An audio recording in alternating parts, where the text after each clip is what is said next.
Hey there, I'm Sarah Zarella, a portrait and wedding photographer and your host for Wedding Secrets Unveiled.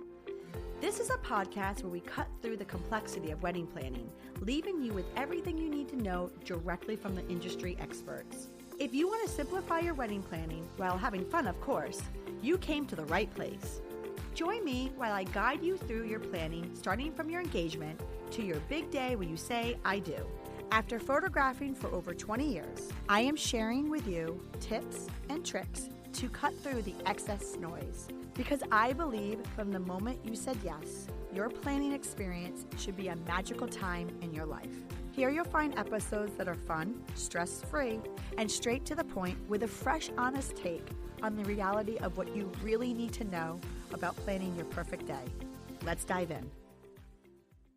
Welcome back to Wedding Secrets Unveiled podcast, friends. I'm your host, Sarah Zarella, and you are in for a treat today. We have been trying very hard to get a reputable musician on our show, and it's just been difficult to line up schedules, but today is the day.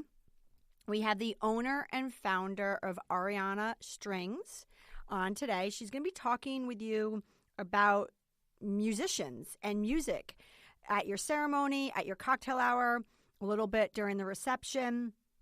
We're going to go over the differences of musicians, how to find the right musicians, what are some red flags to stay away from some musicians, and then we're also going to talk a little bit about popular song choices and what songs really resonate and are great to be played during your wedding. So if you are at the point in your wedding planning where you are thinking about the music, or especially the ceremony music, this is definitely the podcast episode for you. Well, welcome back to Wedding Secrets Unveiled podcast, friends. So hello.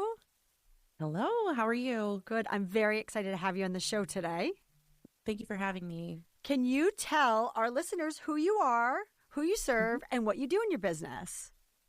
My name is Ariana Straznicky, and I founded Ariana Strings, and we play live music for people who love music.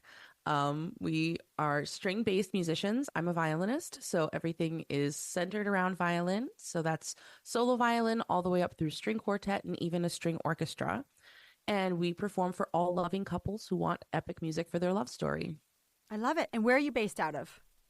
I'm from Connecticut. Perfect. And where do you serve? And what do you travel? Do you not travel? I mean, we really like to stick around Connecticut, but we have had a lot of opportunities to visit other places, and we love an adventure.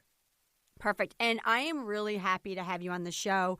For our loyal listeners, you probably have noticed that we haven't had many musicians on. So this has been something that we've been working on for a while, and I am just very excited because I have tons of questions to ask you about the musician component of weddings and events. And I know our listeners have been really wanting us to have a musician on because this is actually a topic that we haven't covered yet. So thank you for joining me. Thank you for having me. So with that, let's get right into it. Mm-hmm. I really would love for you, and actually, you know what? Before I even get into it, I have to say one thing. It's funny. My daughter, who's 9, just said to me about a month ago, she said, Mom, I want to start the violin. It just came out of nowhere because I don't play an instrument. My husband doesn't play an instrument. I mean, when I was younger, I played the piano, but it was funny because I was like, oh, okay. And I let her sit on it. And I figured if she starts asking me after a couple of weeks, fine, I'll sign her up. And so she just started her first violin lessons about a couple weeks ago. And so, yeah, so right now in my house, I hear Twinkle, Twinkle, Little Star. Maybe a little out of tune, but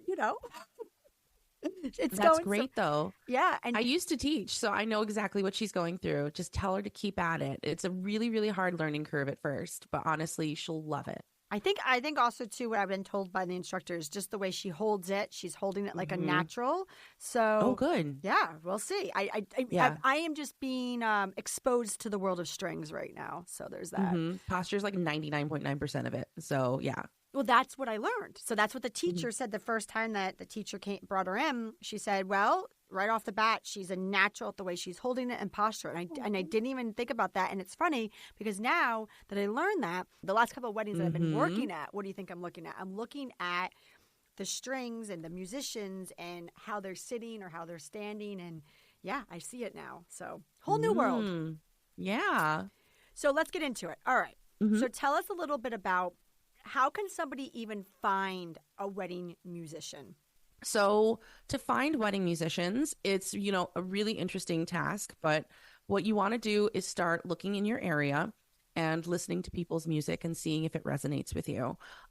There are a lot of different types of musicians out there, and some of them specialize in weddings. That's really your goal, is to go for someone who specializes in weddings.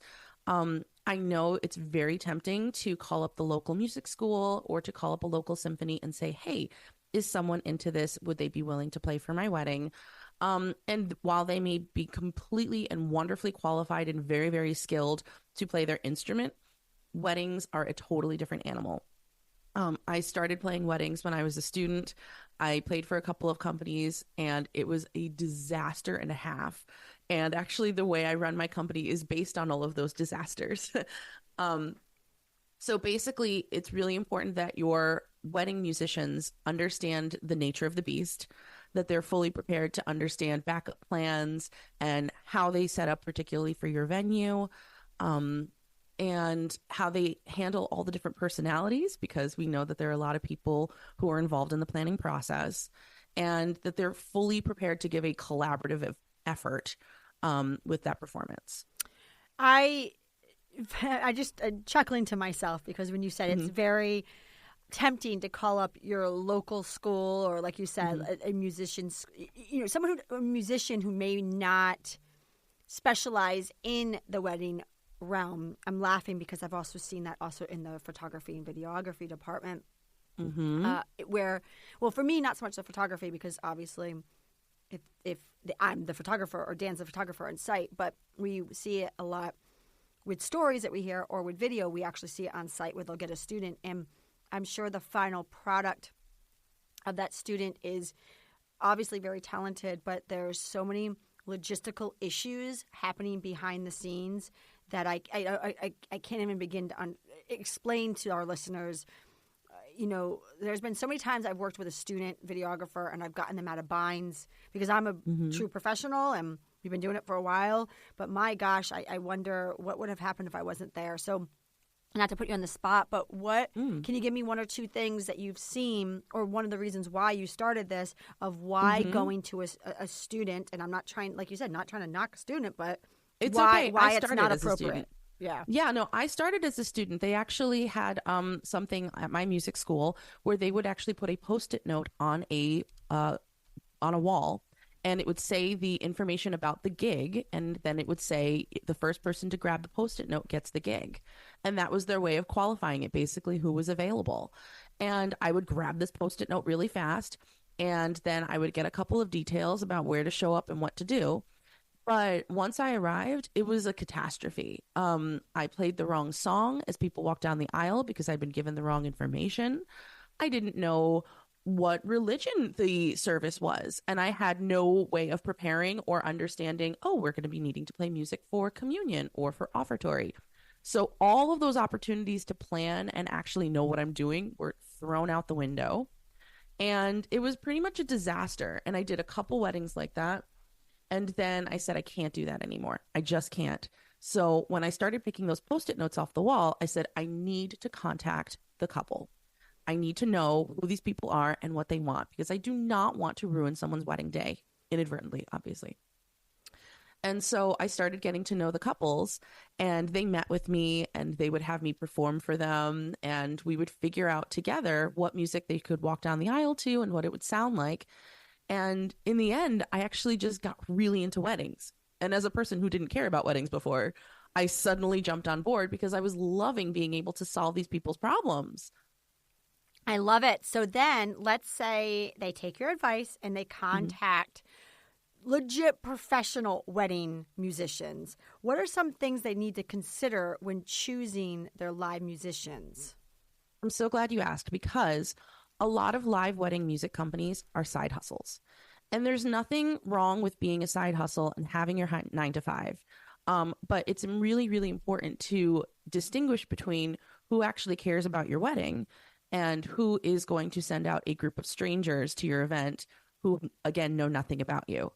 A Facebook post from that company saying, hey, we're in search of a violinist and a cellist, $3 signs, DM me, is very, very, very common. So you could very well hire that exact same company and not realize that the people that they've put online who did all their beautiful recordings are actually not the people who show up on your wedding day. So it's really important to vet those performers, to speak with the person who runs the company and ask them if this is something that they value. If they're skirting around the subject, or they say, oh yeah, no problem. Yeah, that's, you're going to get those same people. Who are the people? I wouldn't say like you need necessarily samples of those people. I actually had a couple requests a couple weeks ago. They said, can we have samples of all of those players' performances? We don't have individual performance samples. It's a lot to put someone on the spot, but we have a lot of YouTube videos showing us collectively as different groups and in different formations. And usually that really suffices. And that, again, just kind of bringing the analogy back to what I understand in the craft that I do. Same thing. Like, I obviously, for our business, there's a collaborative, there's a team here. We have myself, we have Dan, and we have our second shooters. And people always say, well, can I see Dan's portfolio? Can I see your portfolio? And I say, well, the portfolio is online. It's a team effort. So like you said, it's interesting that people ask for the exact samples of the musicians. It's not so much what you're saying that you need that. You need to just make sure that the team that they've heard is the team that's going out on their wedding. Yes. The red flags you should look out for are if they say something like, we have a large network of people we can draw from. What does that mean? I mean, and make sure that they who's on site. Is someone leading your event? Is the owner on site, or do they have a trusted professional who's coordinating? I mean, at this point, we have turned into a well-oiled machine where I'm on site for the majority of my events. Sometimes we have 2 events in a day where someone's moved something, and then, for traffic reasons, I will have one of my players step in. But we have coordinators with us, and we wear these like little Men in Black style headsets to go over cues and everything. So it's a well-oiled machine, but a lot of the time, the problem is that other live music companies think that couples will not notice that they don't show up to their wedding. They assume that they will not remember who they chose. They will assume that they will not know the difference in instrumentation. Like putting a viola in place of a violin, it's a totally different sound. And it can be really out of tune. That's a really great tip. What are some other red flags that couples should take note when looking for a professional musician? I would say make sure that they have a lot of samples. If they are an established company and they've been doing this for a while, then surely they have iPhone videos of them playing somewhere.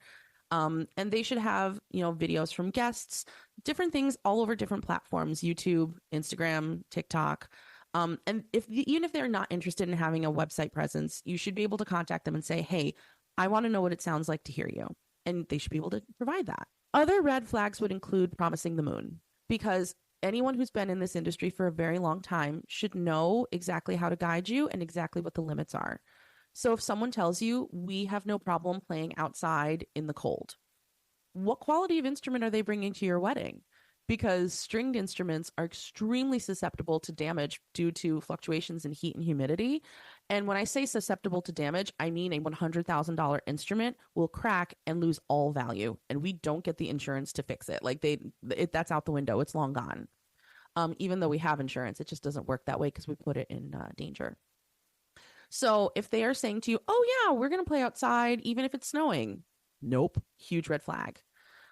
If they don't have a temperature policy, then that tells me that those people are probably bringing whatever instrument that they don't care about. And it could sound like kindergarten instruments, even if you have professionals playing them.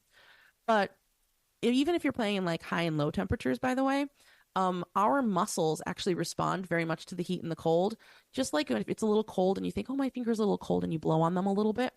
Imagine trying to do very, very small micro movements over and over again to play a very fast piece. You actually get injured. So most music companies who are reputable are going to take the time to protect their players from those circumstances and to ensure you get the highest quality experience from start to finish. And that includes having limits on where we can play and offering you solutions in those situations. So a great question for somebody who's asking would be, what are some limitations or some weather limitations? Even if somebody's not a musician, by saying those key words, then you're saying a reputable musician will have some answers and some plan B, plan A, tell you what their restrictions are, and then therefore you can accommodate. I know, for example, when I got married, it was in August. It was actually August 31st, and it was a very humid day. And so the musicians going into it said to me, we need to make sure that we have, they required shade. They required protection above them. Yep. I mean, luckily they got it because it was hot and humid. But my point was that's what they told us before. So we made sure we accommodated that scenario in the floor plan. Thank goodness you did. Yeah. It was really humid. And actually it rained a little bit too. But with that said, you know, again, these are all good little tips that you're giving us because there's a lot of moving parts when someone is planning their wedding. And I'm just happy that you're letting us all know about this because a lot of people don't even understand what goes into what you do. You know, with that, like what is the difference with a, you know, soloist versus a string quartet? If somebody's, I mean, obviously I know the difference with, you know, the obvious, but yes, I'm talking about where someone wants to begin to select which one they want and what they should consider. Great. In case it isn't obvious, because sometimes people do come to me and they're like, what is a soloist? A soloist is one person playing an instrument. Done. And when you have a duo or a duet, that's 2, trio is 3, and a quartet is 4. Your standard string quartet is 4 parts, and they can cover the melody, harmony, rhythm, and bass. And those are those 4 pieces that our ears love to hear. So anything that you hear on the radio should be able to be done by a string quartet very, very well, because you have all those parts and they can take them and just run with them. So what you need will really depend on the music company that you go to. When I was starting out, we actually had a really large string trio library because so many people asked us for string trios. So we built up this incredible pop library, a really, really big classical music library. And so if you were going to compare one person's string trio to another's, it's not just about the formation, it's about what they know they're able to do well. Certain things can be covered really beautifully by string trio. I can tell you Wildest Dreams by Taylor Swift sounds really nice for string trio. It sounds even better with string quartet because we're missing all those pieces. A huge trend right now is Bridgerton. And it's so funny because when 2020 hit, one of my couples who had to postpone their wedding sent me a text and they were like, oh my goodness, can you do this? I said, can I do what? She goes, can you do Bridgerton? And I hadn't watched the show yet. So I turned it on. I said, yeah, we can do. Didn't you know isn't this why you hired us? We've been doing this for like 10 years. They had no idea that this was something that we could do. So pop strings is like a brand new thing, but we can play modern pop and very, very, very well. It's a lot of fun. If that's something you're interested in, a quartet will always be more versatile than a soloist. However, there are some really wonderful soloists out there who can play with a recording, sort of like karaoke. And so they'll have a speaker system and they'll play along with that. You might even see that with like DJs too, like where they have a saxophone or a violinist playing along with the DJ and they're like improvising on top to add stuff. Love it. Well, it's funny because Bridgerton is very much on trend right now with all of the series that are coming out. So how does that fit in and who can do it well? And you know, pretty much like how do you incorporate it all into wedding music? So I'm obsessed with Bridgerton music. I think it's so much fun. I do think that there are a couple of things you should note because people fall in love with the Bridgerton music idea. And a lot of that music is beautifully professionally recorded in a studio by Vitamin String Quartet, who we love. But when you go into a studio and you record something and you can adjust all those beautiful sound levels, they can also add on instruments. So if you know that song by Max Richter, Spring Recomposed, it's based on a Vivaldi piece from the Four Seasons. A lot of couples have been asking to walk down the aisle to that. Fun fact, that piece is played by 18 instruments. Oh, yeah. Fair. 18 instruments. We have a quartet arrangement. It doesn't sound the same, but it gets the same idea going, and it's really, really beautiful. So for Bridgerton music, pretty much any group can play, any small group, like a duo, a trio, or a quartet can play pop music versions of things, but your ear is going to like hearing more voices. So I would always lean toward the quartet. I would always lean toward even the quintet if you have a group that will allow that. It's really fun. What I would watch out for though is if you were to, let's say, hire a symphony musician who isn't really familiar with pop, or they don't have a lot of pop in their library. I'm a symphony musician. We learned these very, very strict rhythms over the years, and we can play Mahler and Beethoven like it's nobody's business. But pop music is a totally different animal. It's alive, and we do these things called back phrasing. And what's written on the page isn't necessarily how the song actually sounds. So you have to have an understanding of how Beyonce sings it in order to translate it. So when you're looking for a string group, again, this is why I would listen to their samples and make sure that they're able to cover pop really, really well. Even though anyone can put sheet music together and they can sight read it at a wedding, you want to make sure they're not sight reading, aka seeing the music for the first time at your wedding day. You want to make sure that they know it, they've rehearsed it, and they are owning it. Well, you just gave us a wealth of knowledge. So what we're going to do, this is great, is let's take a quick break. And then when we get back, I think we kind of went over a little bit already about, how to find the proper wedding musician and some red flags and what the difference is with the different varieties of soloists versus a string quartet and people that you can have. But I really would love to now get more into, when we get back from our break, give us a lowdown. You've already kind of touched upon it, like popular songs, or maybe we could talk a little bit about how to choose songs, and just, really just help our listeners kind of get more into their personal choice of music. I love it. Yes. I appreciate you being here. And hey, if you like what you're hearing, I encourage you to check out our website at sarahzarella.com. And don't forget, you can actually subscribe to this podcast wherever you're listening so you never miss an episode. And I would so appreciate if you left a fabulous review on Apple Podcasts. Even better, share it with a friend. It's a great way to show your support. And now, let's get back to the episode. Well, welcome back to Wedding Secrets Unveiled podcast, friends. So before the break, Ariana and I were talking a little bit about, I think, more logistical stuff, right? In regards to how to find a pro musician on your wedding day, and also some red flags we went over, and proper questions to ask companies when you're looking for a pro musician. But now I really want to get into like actual wedding day logistics, right? So break it down to me. Tell me when people normally have music, like what areas in their wedding they'll normally have it. Tell me a little bit about requirements. I know we talked a little bit about my actual wedding where the musicians gave certain requirements that they needed. Kind of go over that with me a little bit in regards to just music on site day of. People typically have music as their guests are walking in and arriving on site, so it sets the tone and the atmosphere.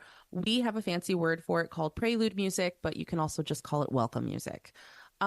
That's where your live music usually starts. And the live music aspect of starting from when your guests arrive is really important because your ceremony is going to start late. And that's okay. It's just the nature of the beast. It's just what happens. I actually had a statistic for a while. When I hit the 400 wedding mark, only 4 weddings had ever started on time or early. So we're at 1% of weddings start on time or early in my book. Now that we're up to 650, it's changed a little bit. But so basically people have music as they are arriving. So it, sets that ambiance and that atmosphere really beautifully. And then they'll usually have different songs as different sets of people walk down the aisle. Often there's a family processional now that's very popular. Some people are doing groomsmen processional so that the groom can have his moment with his team. And a lot of people are having a wedding party processional and then the grand entrance, or sometimes it's called the bridal processional. Then we continue playing maybe some special moments in the ceremony, not during vows. It's way too distracting. Red flag, don't do it. Don't do it. It takes the attention right off of you. We don't want that. But there are usually some special moments. Sometimes if they're lighting a unity candle and we can sneak in a little song during that, it's really, really sweet. Then we get the party started with a really upbeat recessional. So that's the fancy word for you've kissed, now it's time to party. And you head back up the aisle. And then we usually pick up our things and go over to cocktail hour. And that's another great place to have live music. Cocktail hour performances are the really nice time because your guests get to interact with us, unlike they could have in the ceremony. Usually they sit down and they're really shy. They're listening to our music and going, wait a second, was that I Will Always Love You by Whitney Houston? No, I couldn't possibly ask them. And then at cocktail hour, they've had a couple of drinks and they come up running to you and they're like, do you know the devil went down to Georgia? And of course, yes, we do. I love it. We also often get requests to play during dinner because people really love to be able to hear the live music because it's lower. It's not like a DJ blasting over, though most DJs shouldn't be blasting, but it happens sometimes.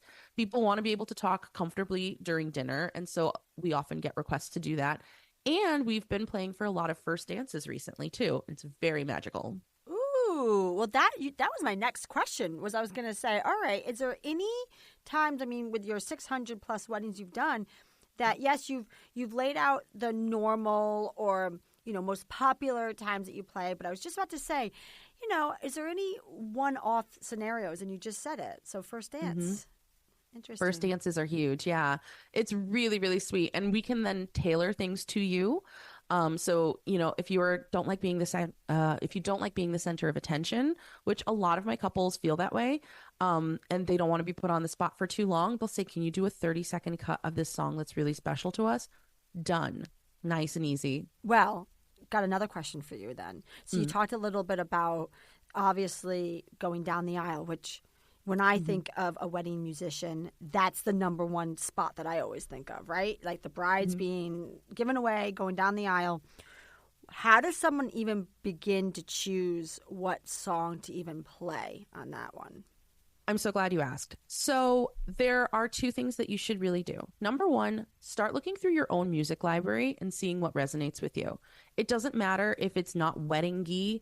It doesn't matter what meaning it has outside of it. Just listen to it and say, like, do you love this song? Is this something you want to include?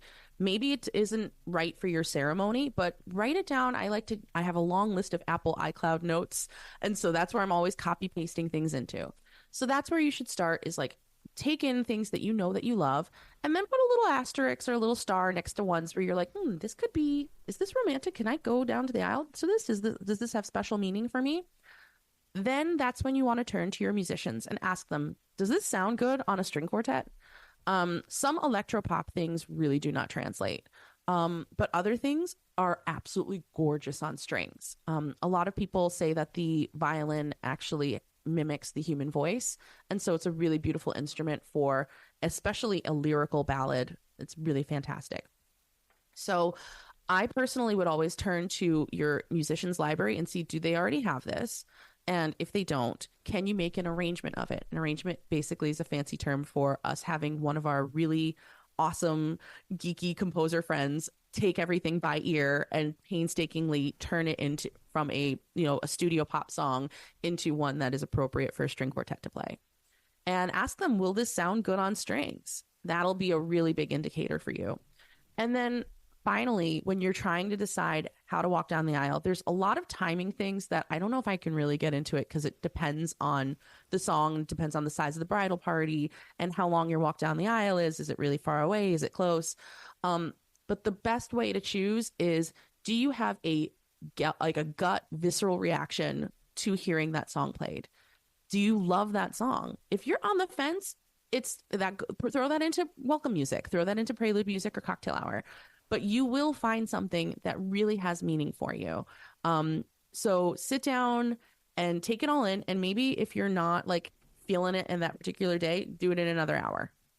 Those are a lot of great points. I love it. So question, throwing something else at you. What are some popular songs, right? Just for the listeners to start thinking.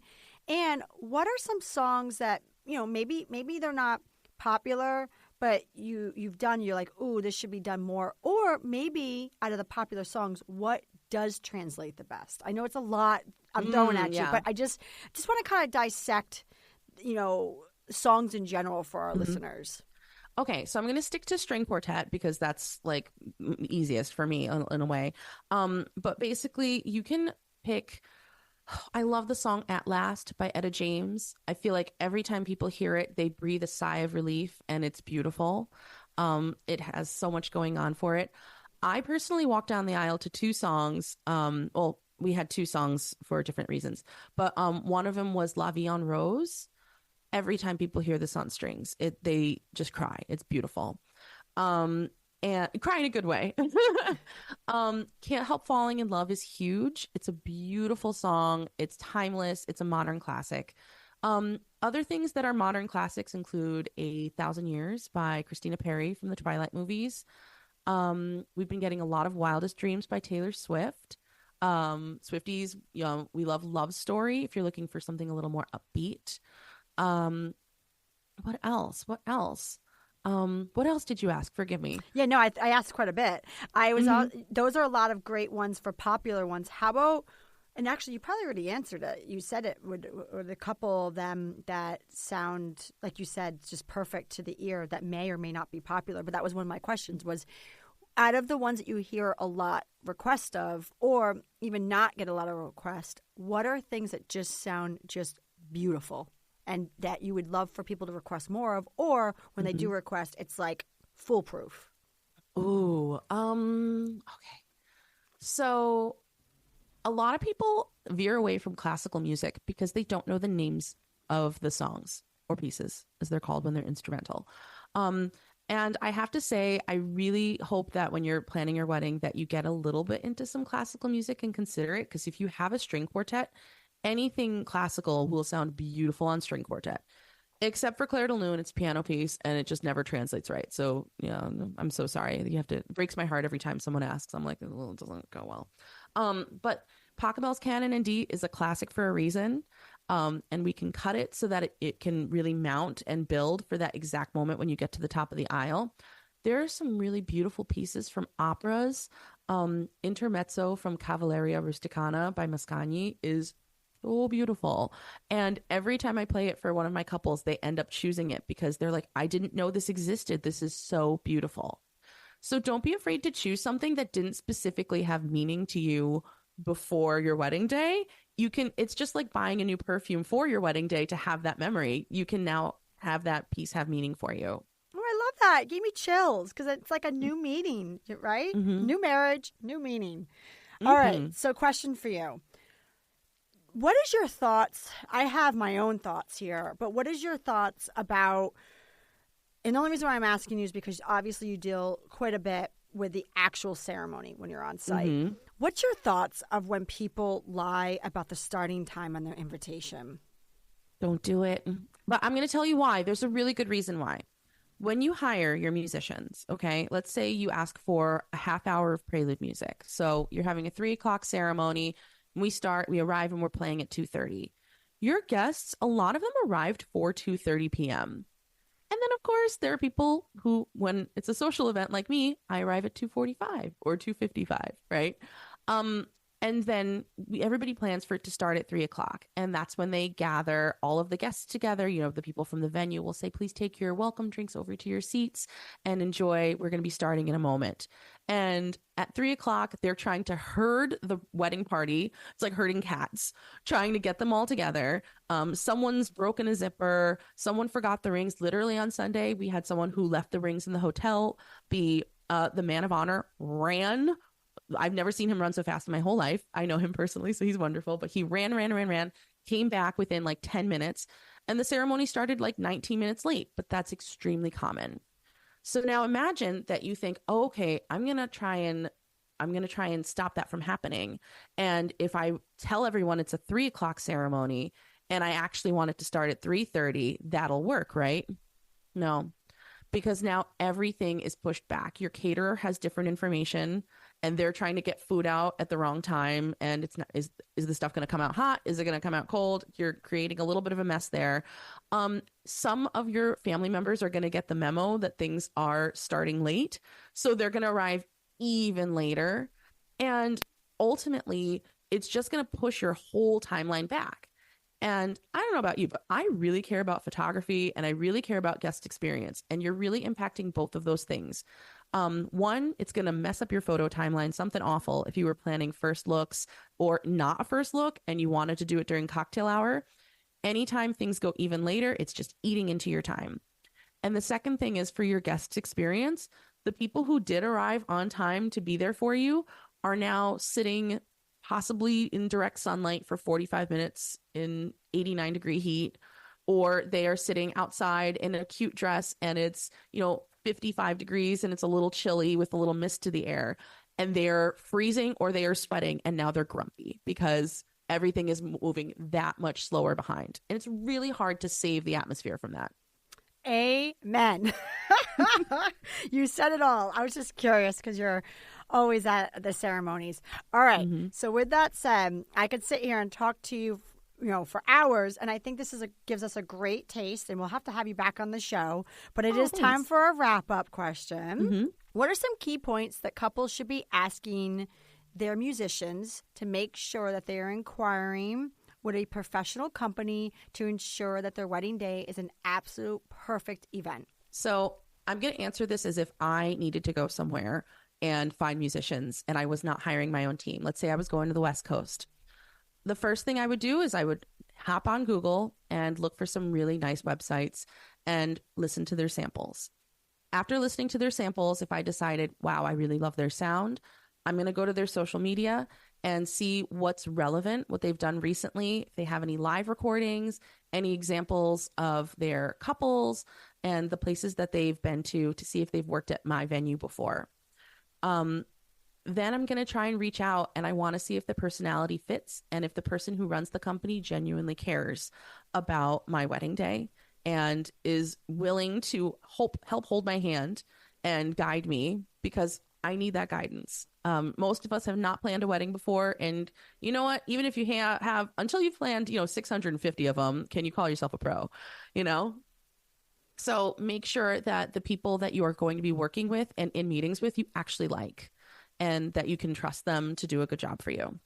And lastly, make sure that they can tell you who's going to be showing up on your wedding day. Make sure that you feel comfortable from start to finish. Well, thank you so much for joining me on this week's episode of Wedding Secrets Unveiled. You helped our listeners become one step closer to their journey of stress-free wedding planning.